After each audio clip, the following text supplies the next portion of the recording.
Kanan Jarrus began life as Caleb Dume, a promising Jedi Padawan trained by Master Depa Billaba.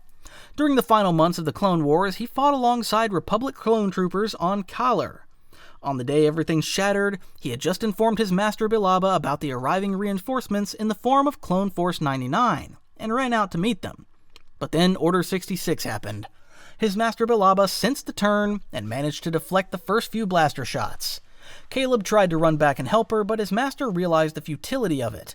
She knew she had to protect him, and with her last breath, she screamed 3 simple words at him. "Run, Caleb, run." Before his eyes, Billaba got overwhelmed and gunned down. Full of agony, Caleb ran for the forest while dodging Clone Force 99 and managed to escape finally. Traumatized by the event, Caleb tossed aside his identity as a Jedi, hid his lightsaber, and learned to keep his head down, hoping to make a living to survive in the new order created by the Empire. Smugglers and other street rats taught him tricks to survive and make himself a living. He took on a new name, Kanan Jarrus, and tried to leave his origins as a Jedi behind. After the dust of the Purge settled, he found purpose again with the Spectres, a small rebel crew centered on Hera Syndulla and the starship Ghost. Kanan became their leader, and they started to rebel in small ways against the Empire by stealing shipments and such. One day he met a young Ezra Bridger, which made him reconnect with his former Jedi self and took him on as an apprentice. He once again got in tune with the Force and became stronger than ever, even defeating the Empire's Grand Inquisitor. After that, he became a Jedi Knight after passing his trials on the Lothal Temple and kept training Ezra best he could. On a mission to Malachor, he was blinded by the former Sith Lord Maul, but despite losing his sight, he still prevailed and kept trusting in the Force and didn't give in to any fear or hatred. His path, however, ultimately ended on Lothal during a rescue of his wife Hera from an Imperial trap at the fuel depot. With the refinery exploding, he held back the fire and the blast long enough for his family to escape. In that final instant, his vision returned. He met Hera's eyes for one last time before pushing his family out of harm's way and letting the flames engulf him. His legacy lived on through his apprentice and through Jacen Syndulla, his son with Hera. If there were a Jedi closer to the events of Order 66 than any other, it would be Obi-Wan Kenobi, a master of the High Council during the final years of the Clone Wars. In the Clone Wars' final campaign, he hunted Grievous on Utapau, leading the 212th with Cody after finally having defeated Grievous, and end of the war was in sight. But then, Order 66 was enacted, and Obi-Wan was blasted off a cliff by his friend and commander, Cody. But Obi-Wan managed to survive and returned to Coruscant in the fallen General's starfighter. There, he learned from Yoda that Anakin had fallen. Yoda faced the Emperor while Kenobi confronted Anakin on Mustafar. Obi-Wan pleaded, fought, gained the high ground, severed limbs, and left the fires to finish him. Unbeknownst to him, Anakin survived. On Paulus Massa, Obi-Wan witnessed the birth of Luke and Leia, and accepted the task from Yoda to watch over the boy. The twins were separated to shield them from the Emperor. In exile, he lived as Ben Kenobi, traded small fixes for supplies, and kept a silent watch over Luke on the desert world. But grief and self-blame cut him off from the Force, turning him into a sad hermit questioning his purpose in life. One day, Imperial Inquisitors prowled the Outer Rim, dragging him into skirmishes that forced him to rekindle his spirits as a young Leia Organa had recently been kidnapped, and he was the only one capable of bringing her back. After facing his former apprentice once again, now in the form of a fully suited Darth Vader, he rebuilt his connection to the Force and came back stronger than ever, even managing to beat the Sith Lord yet again in a duel. Finally, he learned to commune with Qui-Gon Jinn and refine the path to living beyond death. Then, just before the height of the rebellion, Kenobi ended the long shadow of Darth Maul, who had found him on Tatooine.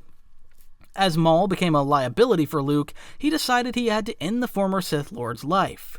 After a swift duel, Maul was defeated and lay tied beneath the stars of Tatooine in the arms of Obi-Wan, who promised him that Luke would be avenging them both. Years later, he guided Luke to Mos Eisley, boarded the Millennium Falcon, and infiltrated the Death Star. There, he confronted Vader one last time before sacrificing himself to allow Luke and the others to escape, becoming one with the Force. After that, he continued to mentor as a Force ghost, further teaching Luke in the ways of the Force and guiding him on his path. Ahsoka Tano began as Anakin Skywalker's Padawan, a brash Togruta who matured into a skilled commander and empathetic leader. Disillusioned by the Council's mistrust after she was framed, she left the Jedi Order, Yet the war pulled her back when Bo-Katan sought help liberating Mandalore from Maul. Temporarily restrained as a Republic commander, she coordinated with Captain Rex and a detachment of the 501st, managing to capture Maul. Despite Maul warning her that something big was on the horizon, his words fell on deaf ears. How could anyone defeat the Republic at its moment of victory, with the Separatist forces all but beaten? When Order 66 was enacted, she barely survived due to a warning from Captain Rex, who could feel the symptoms of the inhibitor chips coming up. She then freed Rex from the chip's control and alongside him managed to escape the destroyed Venator. In one of the saddest scenes of the Clone Wars, we see her bury all the clone lives lost aboard the Venator and leaving her sabers behind. After the crash, she went to ground, adopting the alias Ashla and drifting through different worlds while avoiding the Empire. She worked as a mechanic and tried to keep a low profile, but she couldn't help her urge to help others in need. Thus, an Inquisitor found her. But luckily for her, the Inquisitor was pretty weak and she easily managed to beat them while also regaining a lightsaber. She decided that she couldn't sit idly by any longer, and through Bail Organa, she became Fulcrum, an intelligence broker who knitted cells into the early rebellion and aided the Ghost Crew. On Malachor, she confronted Darth Vader and faced her former master. Pulled from death by Ezra Bridger through the world between worlds, she returned, then set out to find Ezra after the war. During the New Republic era, she crossed paths with Din Djarin and the child Grogu, then pursued Thrawn's shadow. Her last known path led to Peridia, where she and Sabine Wren remained, alive and searching for a way home. Yoda was the Grand Master of the Jedi Order during the final campaigns of the Clone Wars. There, he served as a senior field commander on Kashyyyk, assisting the Wookiee leaders while coordinating Republic defenses amid the Roshar tree canopies. The battle itself was grinding but under control, the Separatist droid armies pressing hard yet not being able to pull through. Yoda's attention kept drifting beyond the local theater. He sensed an approaching fracture, a tide about to turn. Then suddenly, pain seared through his heart. He felt a great disturbance in the Force. Order 66 had been executed without warning. Suddenly, the clones who had fought alongside the Jedi turned on them, executing each and every single one of them while they were caught off guard. Fortunately for Yoda, the two clones didn't act quick enough, and he had been able to sense that something was off. Before the clones could strike, he backflipped over them and beheaded them both, allowing him to survive the first stage of the treachery. With the help of his Wookiee allies, Yoda managed to escape Kashyyyk. Alongside Obi-Wan Kenobi, he fought his way through to the Jedi Temple to recalibrate the temple's beacon to warn survivors to stay away from the trap. After that, he had to face the origin of the Order, Darth Sidious. He confronted the Sith Lord in the Senate Rotunda, however, neither the Beacon of the Light nor the Dark was able to beat the other. Yoda realized that he couldn't destroy the Emperor and the Sith. With that, he knew exile was his only option, opting to escape Coruscant with Organa to retreat and wait for the perfect opportunity to defeat their enemy. After the Purge, Yoda helped decide the fate of Anakin Skywalker's children. He sent Kenobi to guard Luke on Tatooine, while Leia would be raised by the Organas on Alderaan. As for the Grand Master of the Destroyed Order, he chose Dagobah, a swampy world strong in the dark side of the Force, to help mask his presence from the Sith. There he stayed for 2 decades, communing with the spirit of Qui-Gon Jinn. Also, he still tried to guide others in the Force like Ezra and Ahsoka through Jedi Temple visions. He further had plenty of time to contemplate the failures of the Jedi Order, and was intent on ensuring their mistakes would never be repeated. Finally, the last hope of the Jedi, Luke Skywalker, arrived to his hut as had been discussed with Obi-Wan. As the old master tested and trained the young Skywalker, he taught him the Jedi values and tried to warn him of going down the same path of his father. Although having succeeded in training Luke, he still wasn't sure if the boy was ready or not. However, he trusted in the will of the Force. In 4 ABY, his long life finally came to an end, where he became one of the Force fully in the knowledge that Luke would defeat the Emperor and Vader while also bringing the Jedi back from extinction. Grogu was a Force-sensitive child of Yoda's mysterious species, born decades before the Clone Wars and raised in the Jedi Temple on Coruscant. Though he was much older than other younglings or even Padawans, his species' slow maturity classified him as a youngling, learning the basics of the Force in the Jedi Temple. When the Republic still stood, he lived a sheltered life inside the Temple, watched by caretakers and knights who rotated through their duties. But Order 66 came to change everything we knew about life itself. Led by the fallen Anakin Skywalker, clones stormed the temple and indiscriminately killed Jedi Masters, Knights, Padawans, and younglings alike. The young Grogu's fate seemed sealed. Just before a clone squadron was about to kill Grogu, Jedi Master Kelleran Beq arrived to rescue him. They escaped Coruscant together. While he may have survived after his escape, the flood of fear and loss scarred him, sealing away memories which he'd only unlock much later. It is unknown what exactly happened during the years of the Galactic Civil War, but for years he was hidden away, and no one ever came for him. It wasn't until after the fall of the Empire that he resurfaced, when an Imperial remnant found his whereabouts and sought his blood for experiments tied to cloning. The Mandalorian bounty hunter named Din Djarin hired for the job, though chose to protect him rather than complete the contract of disposing of him. With Din, he found a family and started reconnecting with the Force. He even came to Luke Skywalker, who helped him unlock his memories and was supposed to be the first student of Skywalker's new Jedi Order. Yet, Grogu chose his Guardian's armor over a path that required separation from the Mandalorian lifestyle that gave him meaning and purpose. Returning to Din, he aided in the liberation of Mandalore. He was formally adopted, named Din Grogu, and taken on as a Mandalorian apprentice. He now lives on Nevarro between missions, traveling with Din to do honest work. Grogu kept the basics of his Force training with him, but now lives a rare lifestyle, a former Jedi learning to be a true Mandalorian. Luminara Unduli was one of the Republic's most respected Jedi Masters. As the war closed, she remained a general while the Council struggled with the darkening Force. When Order 66 fell, she sensed the turn and managed to slip through the clone ranks. She eventually got off-world and tried to go into hiding by masking her presence in the Force, but the Empire caught up to her and she was captured. Shortly after her capture, Luminara's presence disappeared in a growing prison system overnight. The Empire transferred her to the Spire on Stygian Prime, a remote complex used to isolate high-value captives and to break surviving Jedi. Official records were sealed, yet surviving accounts agree that she was tried and executed. Years later, the Inquisitorius converted her memory into a weapon, opting to use her remains and her Force signature as a way to lure Kanan Jarrus and Ezra Bridger to them. If you're called the Sabered Hand, you have a pretty good chance of surviving Order 66. That's exactly why Kelleran Beq was able to escape blaster fire during the height of the clones' treachery. As a respected Jedi Master, Beq was one of the greatest duelists within the Order, tasked with teaching younglings through the early parts of their trials. So during the height of the Clone Wars, his job was to prepare the next generation instead of taking on an active role on the battlefield, allowing him to stay in the Jedi Temple instead of in some far-flung planet. As Order 66 came and clone troopers surged into the temple and opened fire on the Jedi, Beq felt the betrayal in the Force and acted quickly. He seized the child Grogu and decided to flee the temple with him. He escaped with Grogu on a speeder and retreated to a hangar, where allies were awaiting him and any surviving Jedi. To their dismay, the Naboo security forces aiding them only found 2 survivors. Despite that, Beq and Grogu escaped together, allowing the child to survive not only Order 66, but the entire Imperial era. However, Kelleran Beq's fate after aiding Grogu's escape remains unknown. The Kifar Jedi Master Quinlan Vos was an unorthodox presence in an order of disciplined and calm people. A renegade, yet valuable to the Jedi, he excelled in intelligence work and tracking through psychometry, a rare Force ability that revealed and targets memories. During the Clone Wars, he spent months undercover hunting gangsters and separatist agents rather than leading clones on the front line. Near the war's end, he infiltrated Count Dooku's circle as a supposed apprentice for the Jedi. He bonded with Asajj Ventress, failed, lost her, flirted with the dark side before returning to the light. When the clones received their terrible command to execute all Jedi on sight, Vos was on Kashyyyk with a few clones under his command.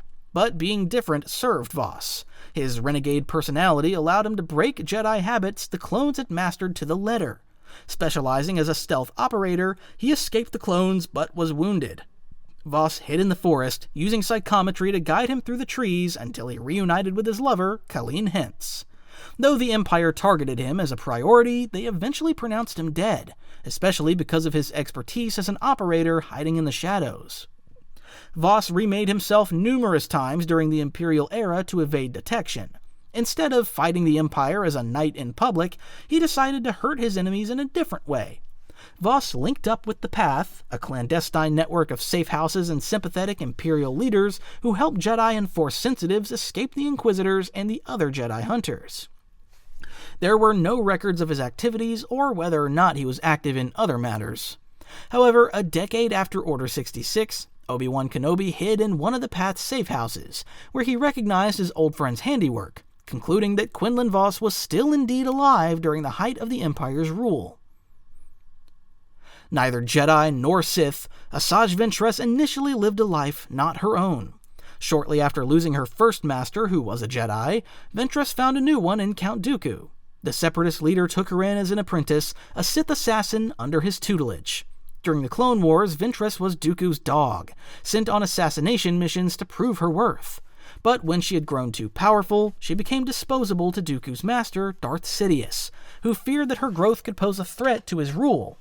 Dooku betrayed Ventress, forcing her on a dark path of vengeance. The most memorable of her new allies was Quinlan Vos, a double agent who fell to the dark side under Dooku's tutelage. Ventress and Vos worked together and fell in love during their covert mission to eliminate Dooku. The partnership tugged her toward the light. On Christophsis, she threw herself between Dooku and Vos, taking the fatal strike meant for the Jedi. Vos and friends recovered her body, returned it to Dathomir, and put her into the Night Sisters' dark waters. When Order 66 exploded across the galaxy, Ventress supposedly already passed, which meant it didn't affect her immediately. However, Talzin's spirit approached Ventress to give her soul a choice, to join the afterlife or live life anew. Ventress chose to return to the living world, where she woke up to a changed galaxy. The Empire had taken over, and the Jedi Order had been destroyed by virtue of Order 66. Although she wasn't a Jedi, she was still a powerful Force-sensitive individual, and thus could fall into the suspicion of the Empire and their Inquisitors. Realizing she needed to operate under the radar, Ventress took on odd jobs and threaded the criminal fringes in the underworld. Soon after, she met a young Padawan survivor who was trying to escape from the Empire. From him, she also learned that her former lover, Quinlan Vos, had survived and is helping survivors. But Ventress chose not to disturb the life he had built. Her eventual fate remains unwritten in canon. Darth Maul was the first of Darth Sidious's line of apprentices, the disciple he chose to serve alongside him as the ruler of the galaxy. Having survived the Battle of Naboo through rage alone, Maul returned to the main stage alongside his brother, Savage Opress. Maul went on to forge alliances with Death Watch and different crime syndicates, using his growing influence to take over Mandalore. Just before the end of the Clone Wars, he was confronted by Ahsoka Tano on Mandalore, who wanted to arrest him while he was sensing the change in the order of the galaxy coming. Ahsoka managed to defeat Maul and kept him a prisoner on her Venator on the way back to Coruscant. Then, Order 66 happened while in hyperspace, and Ahsoka rescued Maul just before he was about to be executed. She thought that he could create a distraction for her own survival. Maul fought his way through the clones, who had also been ordered to kill him on sight, absolutely rampaging through the ship before destroying its hyperdrive to make it drop out of hyperspace. He then escaped aboard one of the shuttles before the Venator eventually crashed. With the Empire's rise, Maul returned to crime. He rebuilt fragments of his Shadow Collective into a syndicate that turned into Crimson Dawn, yet he knew his power could not challenge the Empire. Hungry for vengeance, he chased after ancient artifacts, steering him to Malachor in search of a weapon to topple his former master and his new apprentice, Darth Vader. On Malachor, the Eighth Brother had come after him, hoping he could finally end the former Sith Lord's reign. Maul also struck an accord with Ezra Bridger there and pressed Ahsoka and Kanan to join him against Vader. Obviously, he betrayed them eventually and blinded Kanan before being forced off the temple by the Jedi. Later, he learned that Obi-Wan Kenobi lived. He tracked Ezra, got Kenobi's location through Free the Secret of Kenobi's Refuge, and flew to Tatooine, certain his night would end in triumph. When he saw his former foe there, he felt pity for him. But unbeknownst to him, Kenobi was at his strongest ever, and in a few swift strikes, ended Maul's life. As he lay there dying, Maul whispered his final words that he would avenge them, referring to the Chosen One. Cal Kestis was one of the unlucky Padawans thrown into war at the height of the Clone Wars. With his Lasat master, Jaro Tapal, he served the clone 13th Battalion aboard a Venator as Tapal drilled the basics into him. Cal was capable, talented, and headstrong, yet still very unexperienced. Then Order 66 struck. T'Pol told his student to escape while he held the line. Cal slipped through toward the escape pods where T'Pol joined him, but the clones caught up to them and T'Pol gets wounded badly. As they flee in the pod, T'Pol pressed his lightsaber into Cal's hands and entrusted him their future. But in his grief, Cal Kestis retreated into exile, working as a scavenger on Bracca while keeping his identity hidden. He kept his force powers in check and tried to not reveal them. One day, though, the need for him to use his powers came when he had to use the Force to save a coworker. The incident exposed him to the Inquisitors, most notably the Second Sister. Cal escaped Bracca with unlikely allies Greez Dritus and former Jedi Cere Junda. He soon worked with them, along with the Night Sister Merrin, to guard a holocron listing Force-sensitive children and keep it from the Empire. During this time, Cal trained under Junda, who was cut off from the Force yet remained a worthy mentor who helped him rediscover the ways of the Jedi while completing his training. After defeating the Second Sister and surviving an encounter with Darth Vader, Cal protected those children by destroying the holocron. Years later, he pursued Tanalorr, a sanctuary beyond a deadly storm in the Kobo system, hidden from the Empire. He saw it as a way to help the Path build a haven. Cal faced High Republic exile Dagan Gera and the Hunter Ravis. Worst of all, he had to watch his mentor Cere fall at the hands of Vader. He did ultimately succeed in securing Tanalorr, though, and vowed to protect any surviving Jedi or Force-sensitive individuals seeking refuge. Cere Junda was a Jedi Knight who endured the collapse of her order and later became the mentor of Cal Kestis. Before the Purge, she and her Padawan, Trilla Siduri, were safeguarding a small group of younglings on a quiet Outer Rim assignment, moving them between safe houses. When Order 66 struck, they sensed the change and Cere rushed the younglings into hiding while she and Trilla drew pursuit, trying to scatter the troopers and buy time for the younglings. It was not enough, however. She was captured alive and tortured until she revealed the refuge where Trilla and the children were hiding. The confession saved her life, but destroyed her trust in herself. After seeing that Trilla had been turned to the dark side due to her actions, she escaped in a surge of rage and regret. But her tapping into the dark side like that terrified her, making her sever her connection to the Force rather than feed that darkness again. Years in hiding followed, shaped by guilt. Meeting Cal Kestis cracked the shell she had built. With Greez Dritus piloting the Stinger Mantis, Cere followed clues left by her former mentor Eno Cordova, convinced that he had preserved knowledge about Force-sensitive children throughout the galaxy. Their path brought her face-to-face with Trilla yet again. After infiltrating Fortress Inquisitorius and surviving Darth Vader's arrival by the narrowest margin, Cal decided to destroy a holocron that listed Force-sensitive children, which Cere agreed with.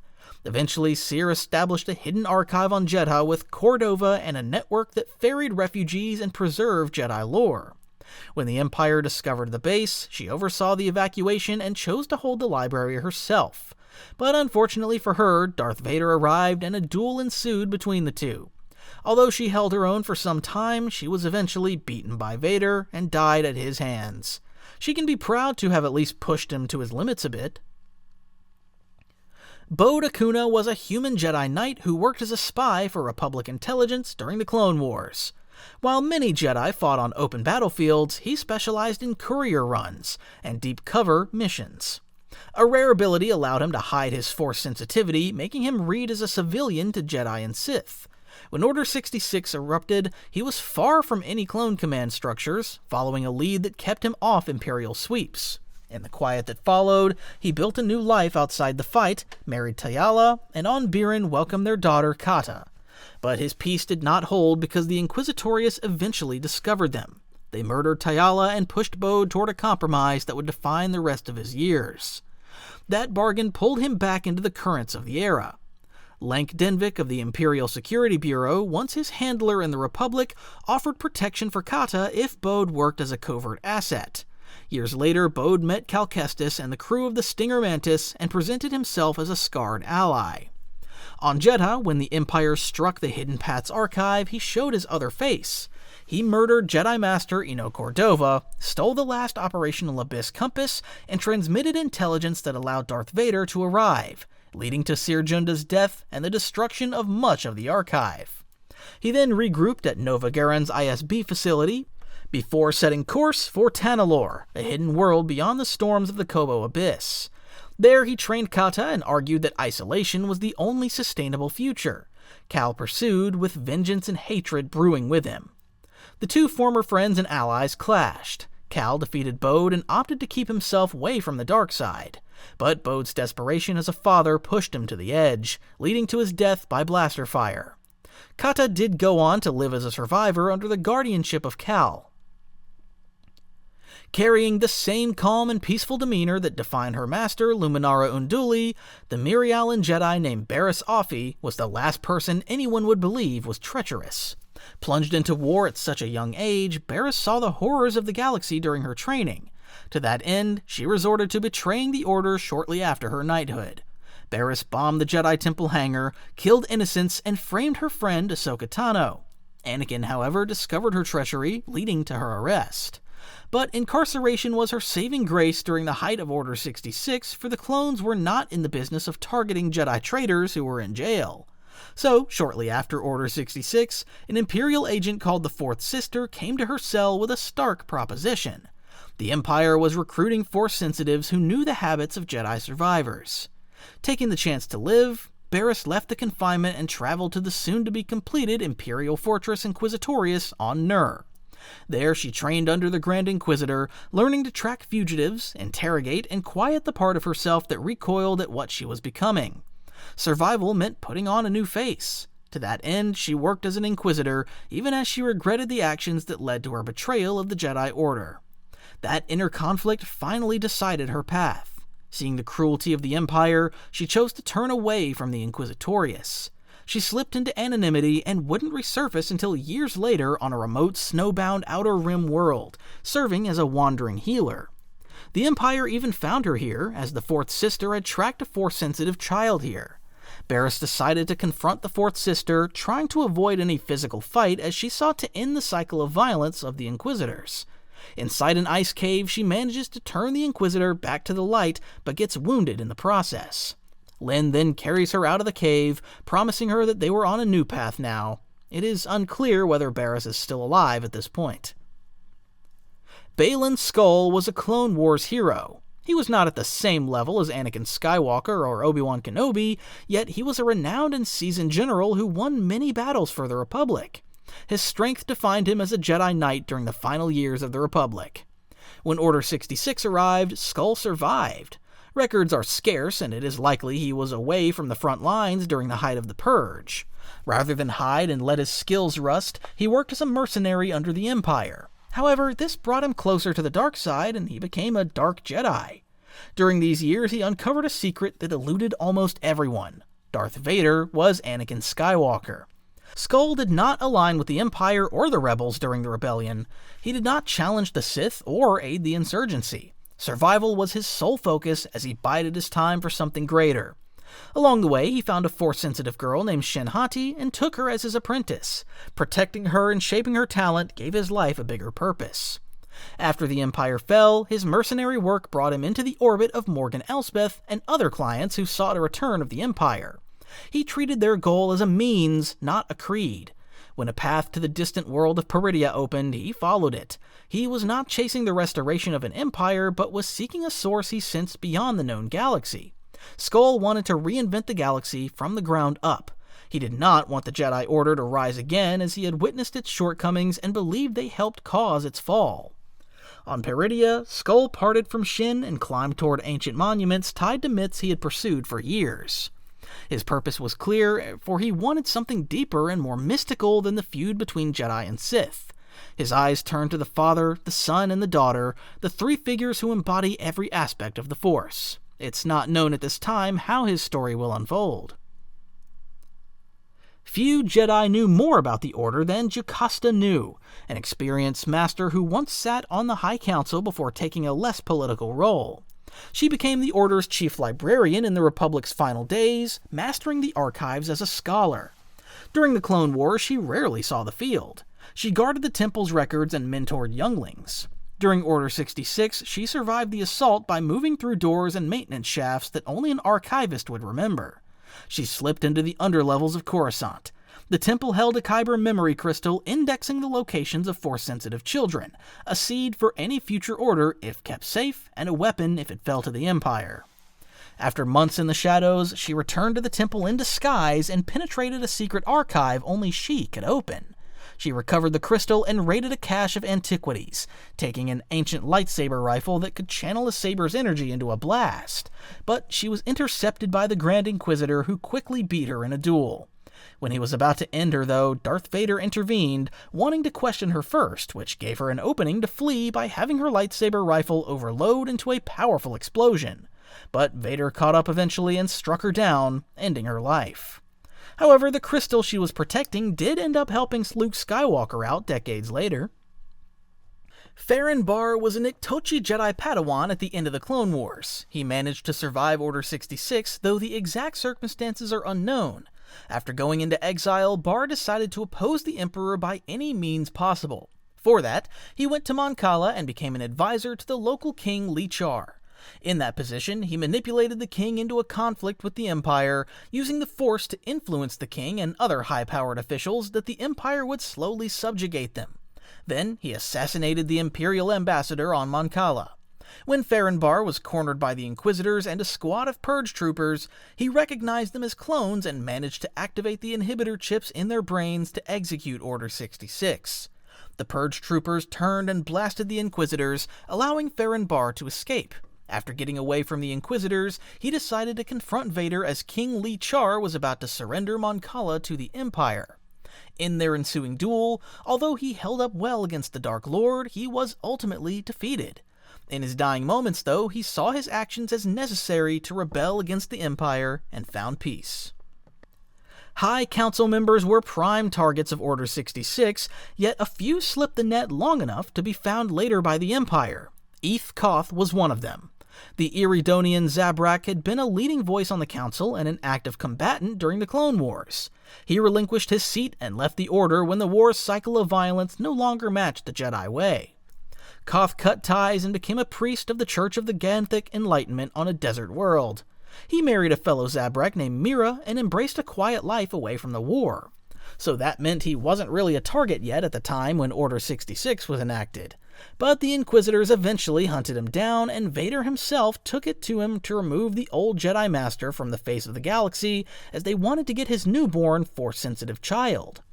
Koth attempted to negotiate, offering help tracking other Jedi if his family was spared. But Vader knew that Koth attempted to buy his family time to escape. They engaged in a duel. While Koth was occupied, one of the Inquisitors took the child off of Mira's arms. Seeing his child in the arms of the Inquisitor shocked Koth for a moment, which gave Vader the opening to cut him down, ending the life of the former council member.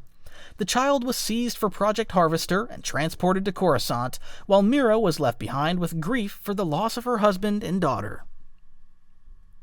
Sanity was one of the many victims of Order 66. Taron Malicos was the prime example of a former Jedi broken by the effects of both the war and the fall of the Jedi Order. He was a human Jedi Master in the final years of the Republic, so during the events of Order 66, he was in the middle of one of his strategic meetings against the Separatists. But he was quick to act against his clone troopers. As soon as they attacked, he struck back and bought enough time to escape on a fighter.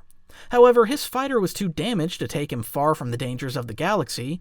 Malicos crash-landed on Dathomir, a planet that didn't have enough resources to repair his damaged ship.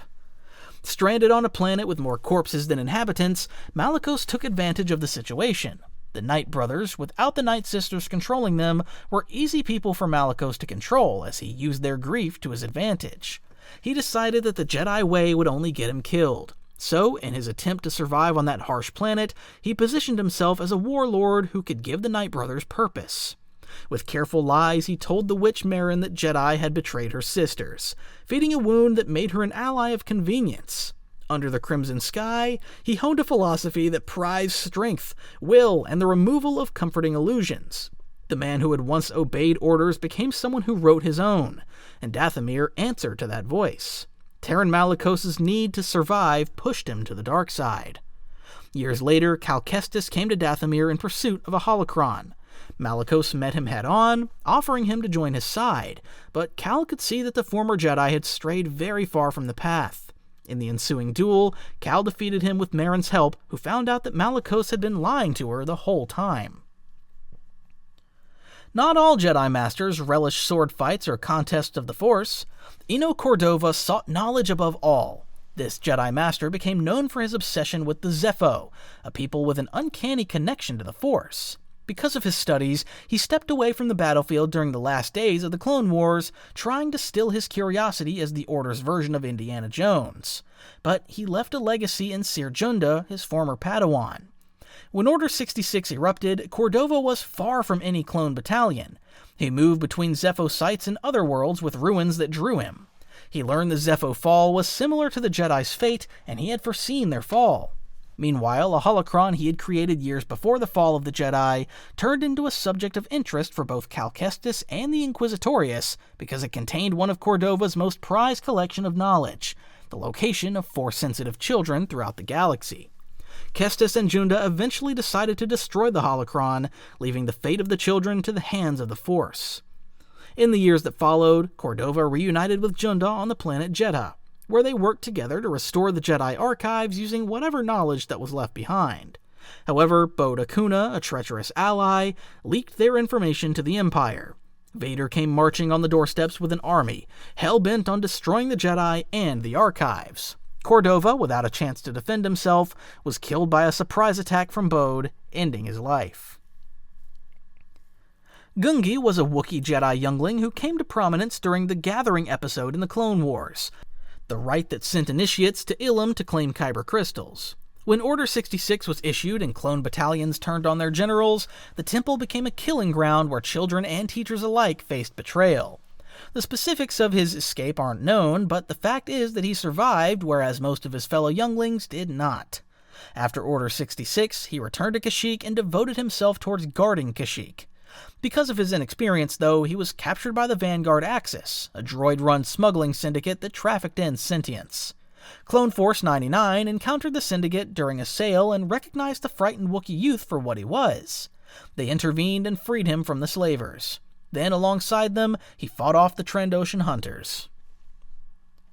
Lyco Strata was an unlucky Jedi Padawan in the sense that he was too young for his powers to stay hidden and too untrained to do anything that mattered in the days that followed Order 66. Through unknown means, the inexperienced boy survived the Purge and immediately went on the run. Because of his lack of skill and his inexperience, all he could do was try to stay hidden. Eventually, he became the target of an Inquisitor while on the run. In his attempt to escape, he drew the attention of none other than Asajj Ventress, who hesitantly helped the boy against stormtroopers looking for Jedi survivors. Strata was left amazed that he was fighting alongside someone he thought was a Jedi. Unbeknownst to him, Ventress was a former Sith acolyte. Eventually, the young boy told her of the Path, a Jedi smuggling organization founded by Quinlan Vos, Ventress's former lover. With that knowledge, Ventress tried to get Strata on a ship in the hopes of pushing him to safety, but it was too late because an Inquisitor had arrived. Ventress told the boy to leave as she engaged the Inquisitor in a duel. However, Strata returned to try to help her out, only for him to realize he was no match for the fallen former Jedi. Eventually, however, Ventress found herself on the losing end of that duel. Luckily for her, Strata recovered just in time to impale the Inquisitor from the back, killing him.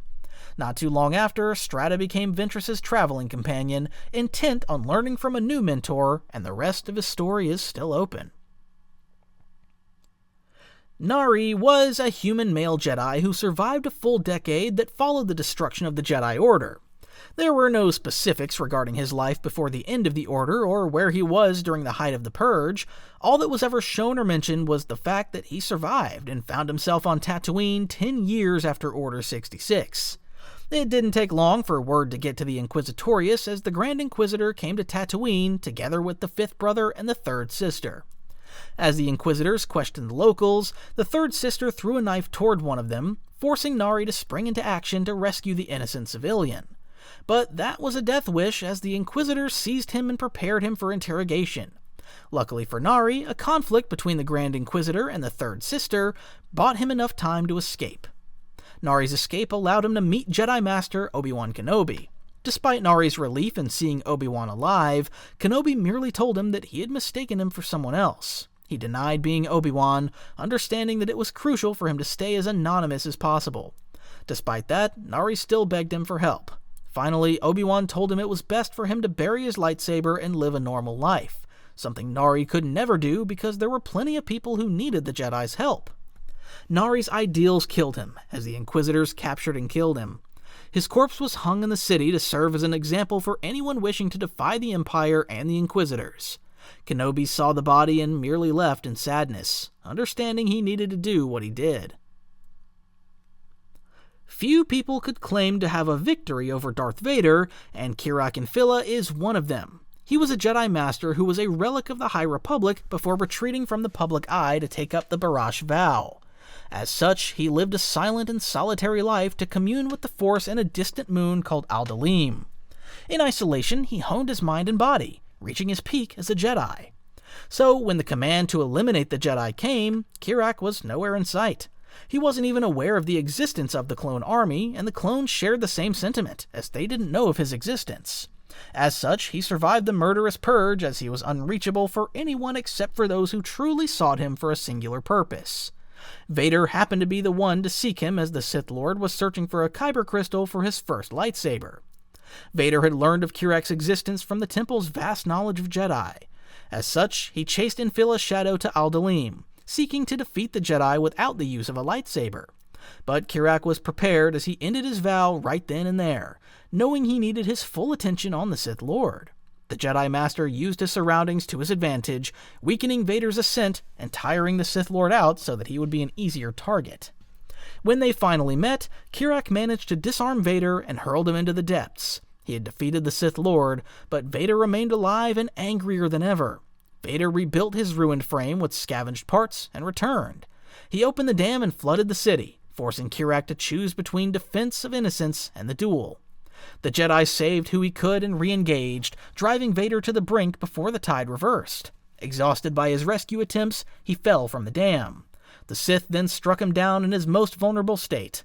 With that, Vader took his green blade, bled the crystal, and forged the red weapon that would define his reign. Tera Sinube was one of the oldest Jedi Masters during the Clone Wars, an ancient figure who had grown too old to do much of anything during the conflict. Throughout the war, he mostly spent time in the Jedi Temple after years of actively serving the Jedi during the High Republic era. However, in the Republic's final years, Sinube was already a semi-retired Jedi, often spending more time studying the archives. He even helped Ahsoka Tano during her search for her missing lightsaber. While he may have been at the temple during Order 66, nothing was ever shown or written about the specifics of his escape. He was never killed during Anakin Skywalker's assault on the temple, and it is likely he was away during such time. Sinube may have escaped Coruscant and stayed hidden for a while during the Imperial era. However, by some time between Order 66 and 9 BBY, Sinube was captured by the Inquisitors. During Obi-Wan Kenobi's infiltration of Fortress Inquisitorius, he found Sinube's petrified corpse put on display. The Jedi Master was horrified to discover Sinube's corpse, along with many other dead Jedi he was familiar with. Naq Med was a Force-sensitive human who trained as a Padawan in the Jedi Order, then walked away before the Clone Wars. He built a quiet life, met a woman he loved, and together they had a daughter named Jahara.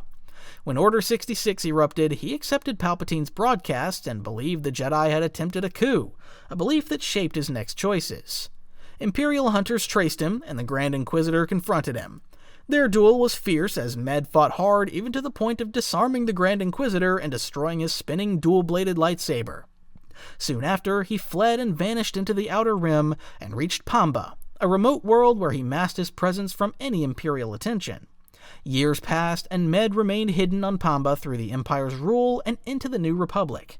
Despite his strength, he never did anything during the Imperial rule and the rebellion, understanding that it was best to stay hidden to keep his family safe. Naq Med aged in obscurity, with his family living a quiet life away from the dangers of being related to a former Jedi. Late in life, he received a visitor, his great-grandson Kar Nuk Sin. Med understood that the hunt had ended and that his family would endure. After he died, Kar took his lightsaber and robes, and Kar became a collector. Zubain Ankonori, a male Zabrak Jedi, served in the Republic's final years. When Order 66 hit, he sheltered in a forgotten Jedi shrine on Anowat with Musasil, Khandra, and Nuj. Imperial probes eventually exposed their hiding place, triggering a desperate escape. Musasil stayed behind on Anot to stall the searchers. giving the others a chance to slip away through the system's back routes. The hunt narrowed to Ankonori when an Inquisitor tracked them, choosing to pursue him while Chandra Nuj fled. On Matau, the Inquisitor caught up to him, and sadly, Ankonori fell there. Coleman Kcaj served on the Jedi High Council as the Clone Wars closed in. He was an Ongri master. During Order 66, he was absent from the temple and immediately went into hiding when he felt the great disturbance in the Force. He most likely fled Coruscant and masked his Force presence somehow.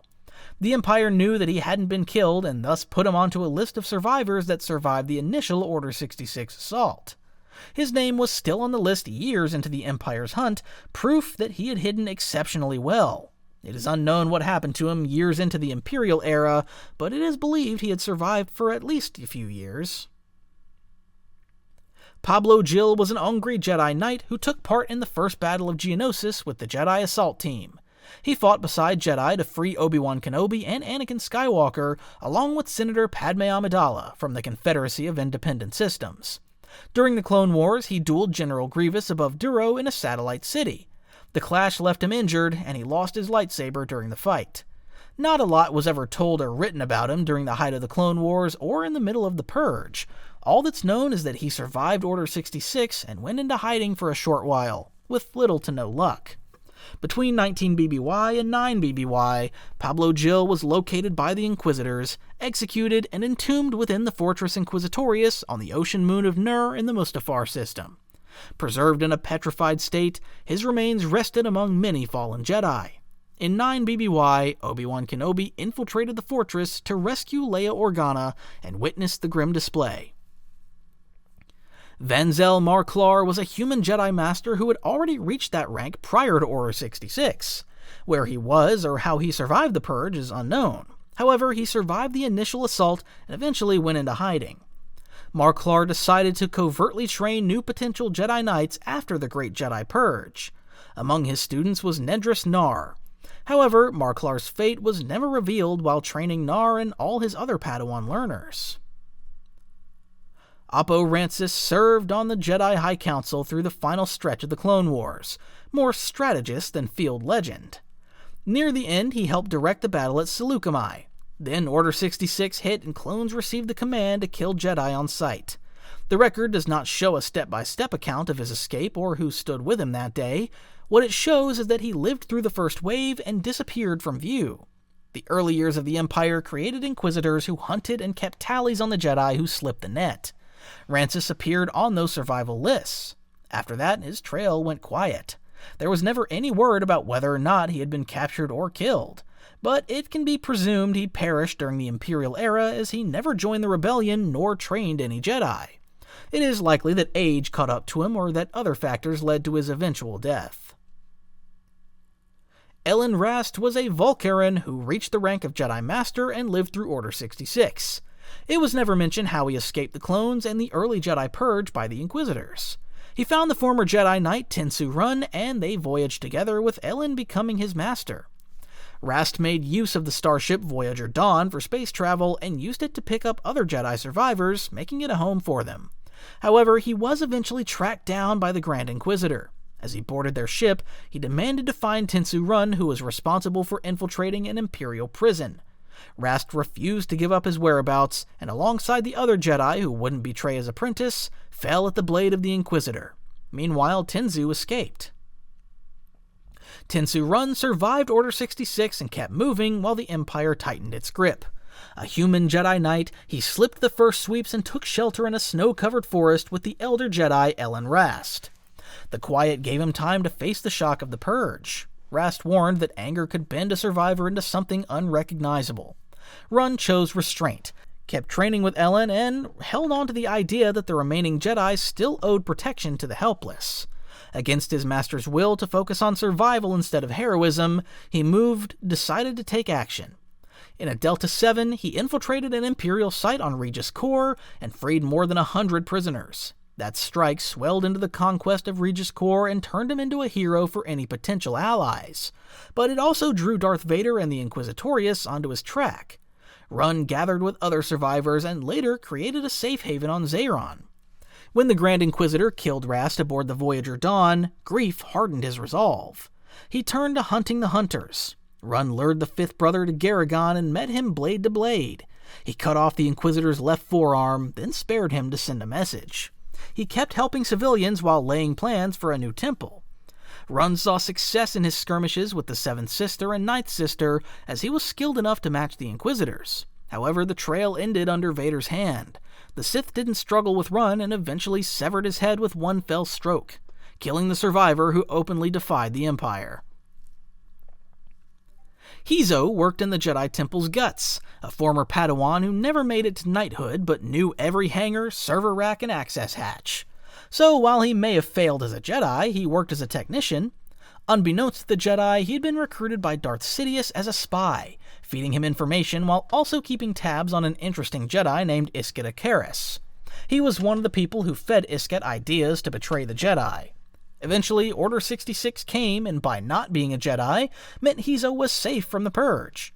Hezo survived well into the first few months of the Empire and kept working as a technician. However, he encountered Akaris, who was now part of the Inquisitorius as the 13th Sister. Akaris had just discovered Hezo's role as a spy during the time of the Republic.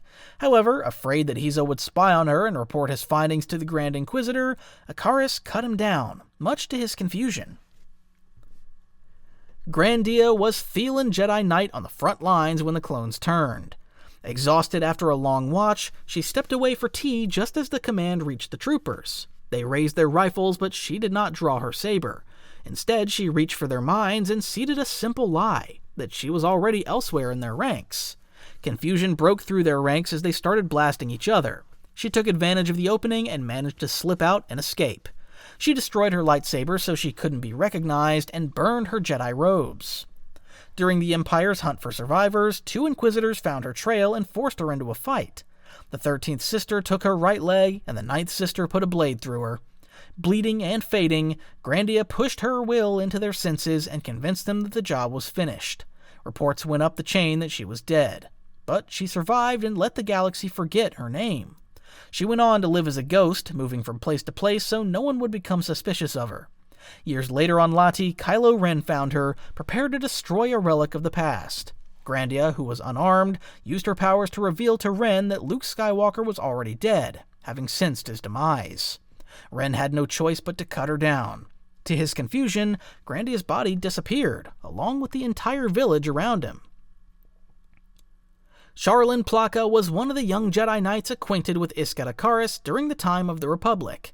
She was a Twi'lek who often sparred with Akaris, having a memorable duel with her just before the first Battle of Geonosis. However, the Clone Wars broke out and Charlin fought for the Republic until Order 66 ended the Jedi Order. Through unknown means, she survived but was captured by pirates on the Sith planet of Ferrana.